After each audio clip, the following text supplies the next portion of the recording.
What up, Floyd? Oh, same old program. What's going on? How's the the career is flawless, very, very flawless. Hard work, dedication, praise, and belief in a good team. So I feel good.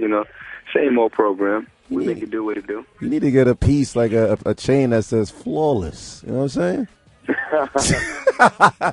Are you going to be watching November 12th, the next fight with Manny Pacquiao? Because if he wins, I'm not really concerned with it. You know what I'm saying? Yeah. Somebody that got something to hide.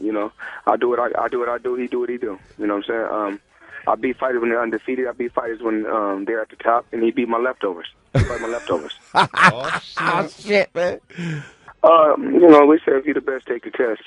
That's the only thing we say. If you're the best, take the test. Mr. Larry Merchant, man. Why does that guy always hate on you all the time, man? Jesus. Well, I guess it comes with the territory, this guy's supposed to be, a boxing specialist, and he's never fought in his life. So, things happen. You live and you learn. You actually knew he was going to come at you, though, because it seemed like you looked like you were ready to attack him, though. Because once you saw him come on stage, you have to be ready. Because, the only thing I was trying to do was tell the people that came out to Las Vegas, it's a recession. They came out to Las Vegas, spent a lot of money. Yeah. People paid pay-per-view. And the only thing I was saying was, I want to tell everybody thank you. I appreciate the support. And he kept blocking me, asking me the same question over and over again.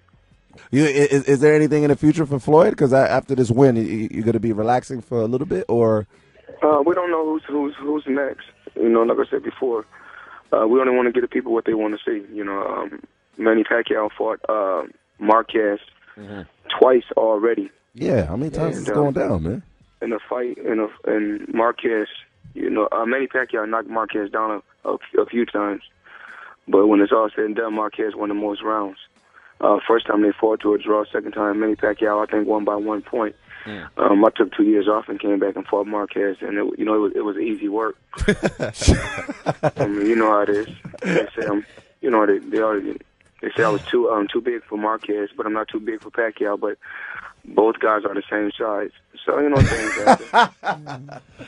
Yeah, a lot of people want to know. They try to say, we got a new meal coming out at Popeyes called the two piece in the biscuit. I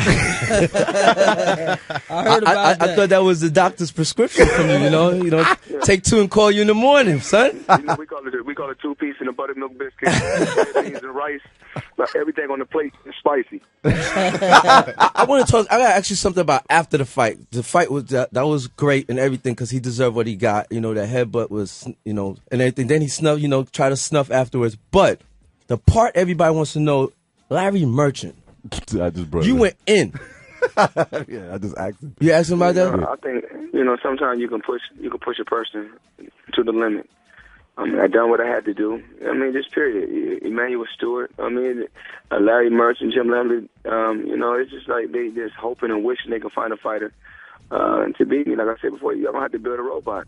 What's crazy because I watched the fight again. The other day it came on HBO and. To hear Larry Merchant actually after he asked you questions, then he asked Ortiz questions. It's like he was baiting him to say that it wasn't dirty. Like his questions was like bias. Right. Okay. You know what I mean? Like it was like, come on, man. Like you should act the same way like you asked, Floyd. Exactly. No matter what success you got, that dude will try to downplay everything you do. Yeah. It comes with the territory. The only thing I can do is just, beat me.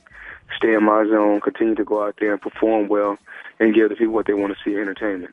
He tried to threaten you though. He said if he was 50 years younger, man. What do you think about that, Floyd?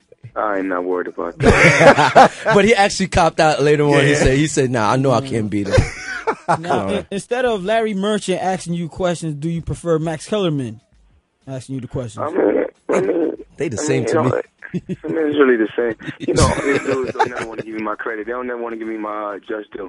So it comes with the territory. My job, like I said, is just to have fun, entertain the hip-hop world, entertain everybody that want to be, entertained. At first they should have somebody that's actually boxing, or actually boxed. On some Lennox Lewis shit or something. To actually interview somebody or talk, Right. You never played the sport, so what do you know about it? I prefer Lennox Lewis. Yeah. They got another young team that does boxing after dark. I prefer that team to give me an interview. Guys that's boxed before, guys that have had some experience at, being inside the square circle.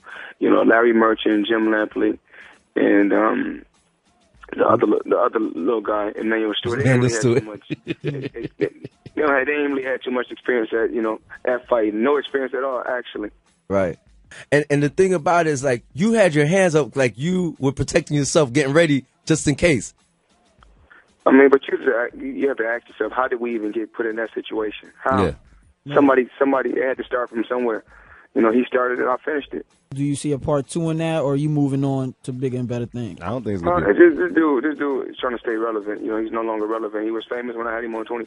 He should be happy I gave him an opportunity to make a few million. Mm-hmm. I got him on 24/7, and it's like this. He keep nagging and bitching. I'm more like, yo, dude, fall back. If you go back and look at the fight, the referee said time in. I mean, time in, box. Right. Mm-hmm. Let's go. That means time to fight. Like I said before, we touch gloves before the fight. Ain't no use us touching gloves after. All this kissing and hugging, all this, unnecessary stuff. We don't need all that. We're trying to fight. We want to give people what they want to see. What's next, though? Who's next, man? He said he doesn't know yet. We just don't know. We just don't know. No Pacquiao, nothing. Nah, they're watching the November 12th fight with his residue that he knocked out already. Right. They're gonna watch that fight, and then they're gonna see the result of that. If Pacquiao loses, what's then the we point? really don't know who the fuck is next. Yeah. Okay. No, we really don't know who next. Really though, is there anybody out there now? Just like, come on. Oh, but if Pacquiao loses, that means you don't even want to fight him no more? Yeah, it don't make no sense. Why would you? But whether he win or lose, if you want to fight, we can fight. But the thing is this, I'm trying to find out why is he scared to take the test. We shouldn't even be talking about him actually right now. Yeah. All we doing is blowing him up. We blowing a fighter up. They don't need to be blown up. Exactly. Like I said before, it's all about the red, white, and blue. No, it's all about the green. It's about the green. Pacquiao comes to this country. He makes money. And he takes it back to his country. That's true. Oh And shit. feed his people. So why are we even speaking on a man he's irrelevant? If he really wanted to fight, it would have been happened. It would have happened already. Did De La Hoya actually reach out to you after the fight? Did he even apologize yet? Like, like. Oh, you talking about De La Hoya? Yeah. Oh, you know what it is. The dude jealous of me. He's jealous. That was a funny tweet you put out on Twitter that, you showed your babysitting the cars, and then you talked about De La Hoya. Had him in the fucking fishnet suit. That's crazy. That's what he's cross-dressing. Yeah. Nah, he did buy. Then I showed the Karate Kid to Daniel, son. I ain't gonna front. De La Hoya bought a whole crew of dresses for Halloween this year. Yeah, for himself. And the Golden Girls.